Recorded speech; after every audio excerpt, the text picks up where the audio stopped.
दोस्तों, मैं हूं आदिल खान आज़ाद। आज है 16 जून 2026 और आप देख रहे हैं आज़ाद बोल इंडिया पर middle east big news show. इस शो में आज बिना हेडलाइंस ईरान, अमेरिका, लेबनान, गजा, इसराइल और वेस्ट बैंक की खबरों पर एक एक करके नज़र डालते हैं। सबसे पहले कुछ सबसे बड़ी और मिक्स्ड अपडेट्स सुन लीजिए। ईरान और अमेरिका के बीच हुए समझौते को लेकर अब कई नई बातें भी सामने आ रही हैं, जिनमें कुछ दावे हैं, कुछ सफाइयां हैं और कुछ ऐसे इशारे हैं जो आने वाले दिनों की तस्वीर तय कर सकते हैं। सबसे पहले अमेरिका के सदर डोनाल्ड ट्रंप ने उस खबर को पूरी तरह से खारिज कर दिया जिसमें ये कहा जा रहा था कि अमेरिका ईरान को $300 बिलियन का पैकेज देने वाला है। उन्होंने कहा कि ये पूरी तरह से फेक न्यूज़ है और ऐसी खबरों में कोई सच्चाई नहीं है। जबकि इससे पहले खबर आई थी कि अमेरिका की ट्रंप हुकूमत ईरान के लिए $300 बिलियन यानी $300 अरब का एक बड़ा इन्वेस्टमेंट फ़ंड बनाने पर गौर कर रही है। लेकिन ये फ़ंड तभी तैयार किया जाएगा जब ईरान अमेरिका के साथ हुई सीज़फायर डील के तमाम वादों पर पूरी तरह कायम रहेगा। दुनिया भर के मीडिया हाउस ने खबर छापी और अब डोनाल्ड ट्रंप कह रहे हैं ऐसा कुछ नहीं, कोई पैसा नहीं दे रहे। उधर अमेरिका के वाइस प्रेसिडेंट जेडी वैंस ने भी हॉर्मोज़ स्ट्रेट को लेकर एक बड़ा बयान दिया है। उन्होंने कहा है कि ईरान के साथ होने वाले अगले 60 दिनों की बातचीत या समझौते के दौरान हॉर्मोज़ से गुजरने वाले जहाज़ों पर किसी तरह का कोई टोल नहीं लगाया जाएगा 2 महीने तक। यानी अमेरिका भी ये चाहता है कि इस अहम समुद्री रास्ते से आवाजाही बिना किसी नई फीस के जारी रहे। लेकिन 2 महीने बाद क्या होगा? जेडी वैंस ने यह भी कहा कि समझौते के तहत उम्मीद है कि इंटरनेशनल एटॉमिक एनर्जी एजेंसी यानी IAEA के इंस्पेक्टर्स दोबारा ईरान जा सकेंगे। उनके मुताबिक समझौते में ये भी शामिल है कि IAEA और अमेरिका मिलकर ईरान के हाईली एनरिच्ड यूरेनियम के ज़ख़ीरे को ख़त्म करने में मदद करेंगे। वहीं अमेरिका की सीनेट ने इस समझौते को लेकर सवाल उठाए हैं। सीनेट में रिपब्लिकन लीडर जॉन थ्यून ने इस पूरे समझौते पर डिटेल ब्रीफिंग की मांग की है। दूसरी तरफ कई डेमोक्रेट लीडर्स ने ट्रंप की जंग की सनक पर हमला बोलते हुए कहा है कि ये जंग शुरू ही नहीं होनी चाहिए थी। यानी समझौते का ऐलान होने के बाद भी बयानबाजी का दौर जारी है। कोई इसे अपनी कामयाबी बता रहा है, कोई दूसरे के दावे खारिज कर रहा है, जबकि असली इम्तिहान अब अगले 60 दिनों की बातचीत में होगा, जहां ये तय होगा कि ये समझौता वाकई पक्का अमन लाता है या फिर एक बार फिर एक नया टकराव शुरू होता है। याद रखिएगा, 60 दिन बातचीत चलेगी समझौते पर। जंग नहीं हो, हमला नहीं करेंगे एक दूसरे पर, ये तय हो गया है। लेकिन समझौता क्या होगा, शर्तें जो हैं, यूरेनियम और बहुत सी चीज़ें, हॉर्मोज़, 2 महीने तक सिर्फ बातचीत चलती रहेगी इन दोनों के बीच। और वो बातचीत कभी भी एक छोटी सी नुक्ताचीनी से या कुछ वजह से गड़बड़ हो सकती है। लेकिन इन सब खबरों के बीच सबसे बड़ा सवाल अब यही खड़ा हो गया है कि अगर समझौते पर अभी तक दस्तखत नहीं हुए, जैसा कि ईरान कल तक या कल रात तक कहता रहा है, तो फिर डोनाल्ड ट्रंप किस समझौते के साइन होने का ऐलान कर रहे हैं? अगली खबर यही है। और सवाल ये भी है कि अगर ट्रंप का दावा गलत है तो कई घंटे गुजर जाने के बाद भी ईरान उसे खुलकर गलत बयानी क्यों नहीं बता रहा? दरअसल 15 जून की रात अमेरिका के सदर डोनाल्ड ट्रंप ने फ्रांस में G7 समिट से पहले मीडिया से बात की और इस दौरान दावा किया ट्रंप ने कि ईरान के साथ समझौता साइन हो चुका है। उन्होंने कहा कि डील पूरी तरह साइन हो गई है और हॉर्मोज़ स्ट्रेट भी अब आहिस्ता आहिस्ता खुल रहा है। ट्रंप के मुताबिक जुमे तक ये समुद्री रास्ता पूरी तरह खुल जाएगा, जिस दिन दस्तखत होने की बात सामने आ रही थी। ट्रंप कह रहे हैं हो चुके दस्तखत। ट्रंप ने यह भी कहा कि समझौते का पूरा टेक्स्ट जुमे के बाद बहुत जल्द दुनिया के सामने लाया जाएगा कि शर्तें क्या हैं। वहीं उन्होंने ये इशारा भी दिया कि ईरान को किसी भी तरह की पाबंदियों में राहत देना उसके रवैये पर डिपेंड करेगा। अगर ईरान समझौते की शर्तों पर अमल करेगा तभी आगे रियायतें मिलेंगी, वरना नहीं। इससे पहले अमेरिका के वाइस प्रेसिडेंट जेडी वैंस भी कह चुके हैं कि समझौते पर पिछले इतवार को ही डिजिटल तरीके से ईरानी स्पीकर बाक़र गालिबाफ और उन्होंने एक साथ दस्तखत किए, लेकिन अभी तक ईरान को कोई रकम जारी नहीं की गई है। ईरान ने इस दावे पर अभी तक कोई बयान नहीं दिया है कि ये डिजिटल साइन उसने किए हैं या नहीं, और अगर किए हैं तो ये कैसा समझौता है जिसमें लेबनान पर हमले जारी हैं। दिलचस्प बात यह है कि ट्रंप के इस दावे के कई घंटे गुजर जाने के बाद भी ईरान की तरफ से कोई सीधा इनकार सामने नहीं आया। जबकि इससे पहले ईरान बार बार कह रहा था कि समझौते का ड्राफ्ट अभी अंदरूनी फेज में है, उस पर गौर किया जा रहा है और जुमे को जिनेवा में होने वाली रस्म से पहले कोई आखिरी फैसला नहीं होगा, उसी दिन साइन होंगे। यानी अब सबसे बड़ा सवाल ये है, क्या पर्दे के पीछे वाकई डिजिटल दस्तखत, ऑनलाइन दस्तखत हो चुके हैं और जुमे को सिर्फ फॉर्मल ऐलान होना बाकी है, या फिर ट्रंप ने एक बार फिर तय मरहलों से पहले ही कामयाबी का ऐलान कर दिया है। फिलहाल ईरान की खामोशी इस पूरे मामले को और भी दिलचस्प बना रही है। बढ़ते आगे, ईरान की IRGC की कुछ फोर्स के कमांडर इस्माइल कानी की तरफ से भी जंग और उसके नतीजों को लेकर एक बड़ा बयान, एक ख़ास बयान सामने आया है। उन्होंने दावा किया है कि अमेरिका और इसराइल की जंग ने दुनिया के सामने अमेरिका की साख को बुरी तरह से नुकसान पहुंचाया है और इसराइल की मौजूदा हुकूमत के ज़वाल का अमल और तेज़ हो गया है।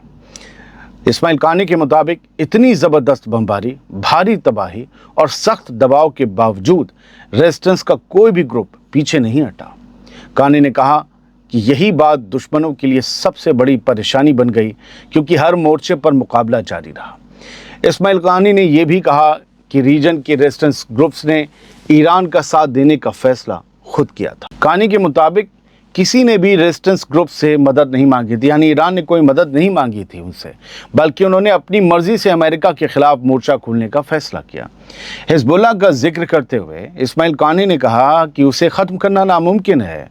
उनके मुताबिक हिजबुल्लाह सिर्फ एक तंजीम नहीं, बल्कि लेबनान के शिया समाज और बड़ी तादाद में दूसरे लोगों की भी नुमाइंदगी करता है। साउथ लेबनान में हिजबुल्लाह के कंट्रोल वाले इलाकों में मची भयानक तबाही और हज़ारों लोगों के मारे जाने के बावजूद इस्माइल कानी ने यह भी दावा किया कि अब तक दुनिया ने हिजबुल्लाह की ताकत का सिर्फ एक छोटा सा हिस्सा देखा है, जबकि उसकी बहुत सी मिलिट्री ताकत, बहुत से लड़ाके मारे जा चुके हैं, उनकी सुरंगें तबाह कर दी गई हैं। बाब अल मंदब स्ट्रेट का जिक्र करते हुए इस्माइल कानी ने यह दावा किया कि ये रास्ता हिजबुल्लाह, अंसारुल्लाह मूवमेंट और यमन के लड़ाकों के लिए एक बड़ी स्ट्रेटजिक ताकत बन चुका है। कानी के मुताबिक अमेरिका के एडवांस जंगी जहाज़ भी वहाँ गुजरने की हिम्मत नहीं कर सके। एक तरह से देखें तो इनकी तारीफ़ करके इस्माइल कानी ने पैगाम देने की कोशिश की है कि जो समझौता किया गया है उस पर कायम रहा जाए, वरना हमारे पास ऑप्शंस ये हैं कि इसराइल के नॉर्थ को दहलाते रहेंगे हिजबुल्लाह के ज़रिए और यमन के हूथीज़ भी एक्टिव होकर हॉर्मोज की तरह बाब अल मंदब को बंद कर सकते हैं। 15-16 जून की रात को, ये 16 जून की खबर है, ये खबर आना अपने आप में एक सिग्नल है कायम रहना। बढ़ते हैं आगे, ईरान की खबर ले ली, ट्रंप क्या कह रहे हैं ये जान लिया, अरे इसराइल में क्या हो रहा है वो भी तो समझना है। लगता है कि अमेरिका और ईरान के बीच हुआ समझौता अब इसराइल के लिए सबसे बड़ी सियासी परेशानी बनता जा रहा है। पहले उसके मिनिस्टर्स खुलकर अमेरिका के खिलाफ बोलने लगे, फिर लेबनान से पीछे हटने से इनकार किया गया और अब खुद नेतन्याहू की बातों से भी साफ दिखने लगा है कि इस पूरे समझौते में इसराइल की हालत पहले जैसी नहीं रही। हेडलाइंस कह रही हैं तमाम दुनिया के अखबारों की कि इसराइल को साइडलाइन कर दिया गया, किनारे फेंक दिया गया। 15 जून की शाम नेतन्याहू ने करीब 3 महीने बाद मीडिया से बात की। 15 जून की रात उसने दावा किया कि ईरान के खिलाफ जंग में इसराइल ने अपने बड़े मकसद हासिल कर लिए हैं, सब कुछ, और कहा कि इस जंग ने इसराइल को तबाही से बचा लिया। यानी ढिंडोरा पीटा जा रहा है कि अब हम ईरान पर हमला नहीं करेंगे, हमें जो चाहिए था वो मिल चुका है। दिल को बहलाने के लिए गालिब ये ख्याल अच्छा है, लेकिन इसी बातचीत में उसने एक ऐसी बात भी कबूल कर ली जिसने कई सवाल खड़े कर दिए। नेतन्याहू ने माना कि उसे अभी तक अमेरिका और ईरान के बीच हुए समझौते की पूरी डिटेल्स ही मालूम नहीं है। ये खड़े होकर मीडिया के सामने का, यानी जिस डील का सबसे बड़ा असर इसराइल पर पड़ने वाला है उसी डील का पूरा मजमून अभी तक उसके सामने रखा ही नहीं गया।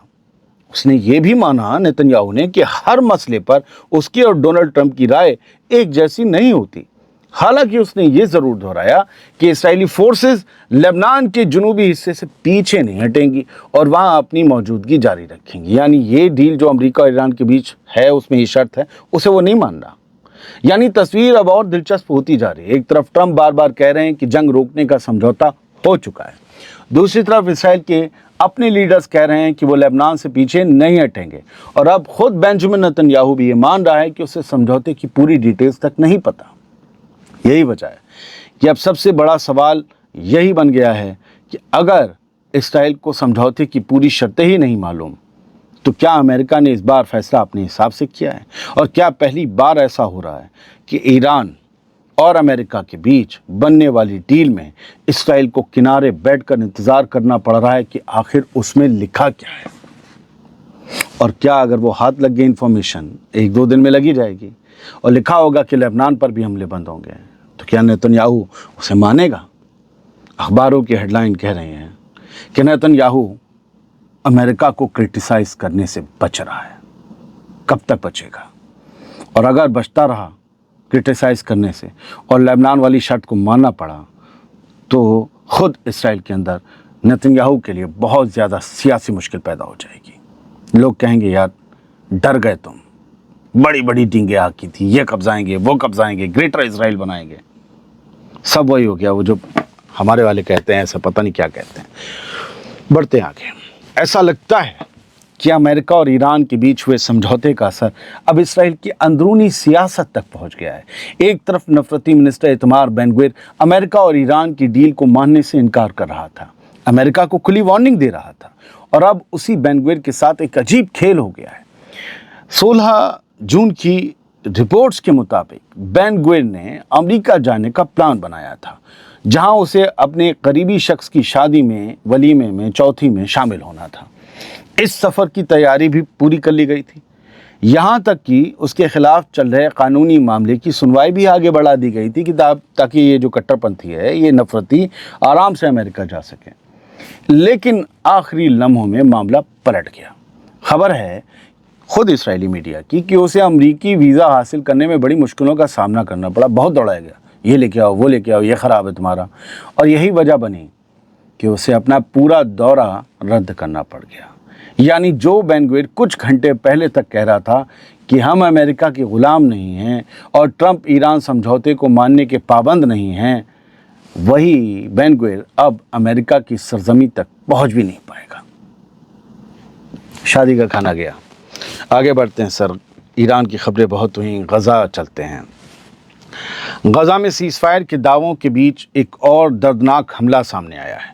15 جون کو آئی رپورٹس کے مطابق غزہ سٹی میں ایک فلسطینی شخص اپنے گھر کی چھت پر پانی کی ٹنکیاں بھر رہا تھا، اس کے ساتھ اس کا چھوٹا بچہ بھی موجود تھا۔ اسی دوران ایک اسرائیلی حملے میں دونوں کی جان چلی گئی۔ رپورٹس کے مطابق اس وقت وہ کسی طرح کی لڑائی یا فوجی سرگرمی کا حصہ نہیں تھے، اور نہ ہی ان سے کوئی خطرہ بتایا گیا تھا، نہ ان کے پاس کوئی ہتھیار تھا۔ یعنی جس وقت ایک باپ اپنے گھر کے لیے پانی کا انتظام کر رہا تھا، اسی وقت اس پر حملہ ہو گیا اور اس کا بچہ بھی اس کے ساتھ مارا گیا۔ جب بچے ہوتے ہیں ساتھ میں تو بہت سے آپریشن ابورٹ کر دیے جاتے ہیں، لیکن IDF میں ایسا نہیں ہوتا۔ یہ واقعہ ایسے وقت سامنے آیا ہے جب امریکہ کی حمایت والے سیز فائر کا دعویٰ کیا جا رہا ہے، لیکن اس کے باوجود غزہ میں اسرائیلی حملے اور سیز فائر کی خلاف ورزی کی خبریں لگاتار سامنے آ رہی ہیں۔ فلسطین سے ایک اور خبر ہے۔ فلسطین کی سیاست میں کئی سال بعد ایک بڑا موڑ آتا دکھائی دے رہا ہے۔ 90 سال کے محمود عباس نے آخرکار نئے الیکشن کا اعلان کر دیا ہے۔ رپورٹس کے مطابق اس سال نومبر میں پارلیمنٹ کے الیکشن کرائے جائیں گے، جبکہ صدر کا الیکشن 2027 کی شروعات میں ہوگا۔ دلچسپ بات یہ ہے کہ محمود عباس نے ابھی تک یہ صاف نہیں کیا ہے کہ وہ خود دوبارہ صدر کا الیکشن لڑیں گے یا نہیں۔ آپ کو یاد دلا دیں دوستو کہ محمود عباس سال 2005 میں فلسطینی صدر چنے گئے تھے۔ اس وقت ان کی مدت صرف 4 سال کی تھی، یعنی 2009 میں ختم ہو جانی چاہیے تھی، لیکن اس کے بعد کوئی نیا صدر کا الیکشن نہیں ہوا اور وہ لگاتار صدر کے فرمانوں کے ذریعے حکومت چلاتے رہے۔ اسی وجہ سے فلسطین کے اندر اور باہر کئی بار ان پر یہ اعتراض بھی اٹھتا رہا کہ اتنے لمبے عرصے تک بنا نئے الیکشن کے حکومت چلانا جمہوری اصولوں کے خلاف ہے۔ اب اگر نومبر میں پارلیمنٹ کا الیکشن اور 2027 کی شروعات میں صدر کا الیکشن طے وقت پر ہو جاتا ہے تو قریب 2 دہائیوں یعنی 2 دشک بعد فلسطین کی سیاست میں ایک نیا مرحلہ شروع ہو سکتا ہے۔ اب سب کی نگاہیں اس بات پر ہوں گی کہ کیا محمود عباس دوبارہ میدان میں اترتے ہیں، اور کیا اتنے لمبے انتظار کے بعد فلسطینی عوام کو نئی قیادت، نئی لیڈرشپ چننے کا موقع ملتا ہے۔ دیکھتے ہیں۔ بہت بہت شکریہ۔ دیر سے آنے کا سبب یہ ہے کہ بہت مہینوں کی تھکاوٹ ہے، خبریں ختم ہوئی۔ جو یہاں تک خبریں سننے آئے تھے، وہ جو نگیٹو کمنٹ کرتے ہیں اس بات چیت کو سن کے وہ نکل رہے ہیں، ٹرولز آتے ہیں۔ صرف دوستوں کے لیے، ڈیڈیکیٹڈ ویورز کے لیے اور कायदे के लोगों के लिए बात है, तो थोड़ा जो है निज़ाम बिगड़ गया है। सही हो जाएगा, बस अभी इस हफ्ते तो थोड़ा गड़बड़ रहेगा क्योंकि मैं कहीं बाहर भी जा रहा हूँ। तो इस हफ्ते के बाद अगले हफ्ते से सब मामूल पर आ जाएगा। आप लोगों की मोहब्बत, आप लोगों के इंतज़ार, आप लोगों के डेडिकेशन के लिए मैं बस मशकूर हूँ आपका। सलामत रहिए, खुश रहिए।